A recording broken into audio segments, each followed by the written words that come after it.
MTV news Kannada ವಾಹಿನಿಗೆ ಸ್ವಾಗತ.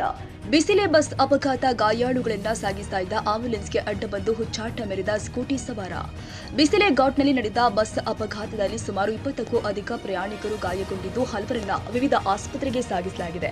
ಪುತ್ತೂರು ಆಸ್ಪತ್ರೆಗೆ ದಾಖಲಾಗಿದ್ದ ತೀವ್ರ ಗಾಯಗೊಂಡ ಮಹಿಳೆಯನ್ನ ಮಂಗಳೂರು ಆಸ್ಪತ್ರೆಗೆ ತುರ್ತು ಸಾಗಿಸುವ ಮಧ್ಯೆ ಬಿಸಿ ರೋಡ್ ಬಳಿ ಸ್ಕೂಟಿ ಸವಾರನೊಬ್ಬ ಆಂಬ್ಯುಲೆನ್ಸ್ಗೆ ದಾರಿ ಮಾಡಿಕೊಡದೆ ಸುಮಾರು 4 ಕಿಲೋಮೀಟರ್ ಸತಾಯಿಸಿದ್ದಾನೆ. ಆಂಬ್ಯುಲೆನ್ಸ್ ಚಾಲಕ ಹಾರ್ನ್ ಹಾಕಿದ್ರೂ ಕೂಡ, ಸೈರನ್ ಶಬ್ದವಿದ್ರೂ ಕೂಡ ಸ್ಕೂಟಿ ಸವಾರ ದಾರಿ ಬಿಟ್ಟುಕೊಡಲಿಲ್ಲ. ಸ್ಕೂಟಿ ಸವಾರನ ಹುಚ್ಚಾಟವನ್ನ ಸಹ ಚಾಲಕ ಕಾರ್ತಿಕ್ ಮೊಬೈಲ್ನಲ್ಲಿ ಸೆರೆ ಹಿಡಿದಿದ್ದು ಸ್ಥಳೀಯ ಪೊಲೀಸ್ ಠಾಣೆಯಲ್ಲಿ ದೂರು ಕೊಟ್ಟಿದ್ದಾರೆ. ಫೋಟೋ ಮಾಹಿತಿ. ಬಸ್ ಅಪಘಾತದಲ್ಲಿ ಗಾಯಗೊಂಡ ಮಹಿಳೆಯನ್ನ ಮಂಗಳೂರು ಆಸ್ಪತ್ರೆಗೆ ಸಾಗಿಸುವಾಗ ಬಿಸಿ ರೋಡ್ ಸಮೀಪ ಆಂಬ್ಯುಲೆನ್ಸ್ ಅಡ್ಡಿಪಡಿಸಿದ ಬೈಕ್ ಸವಾರ.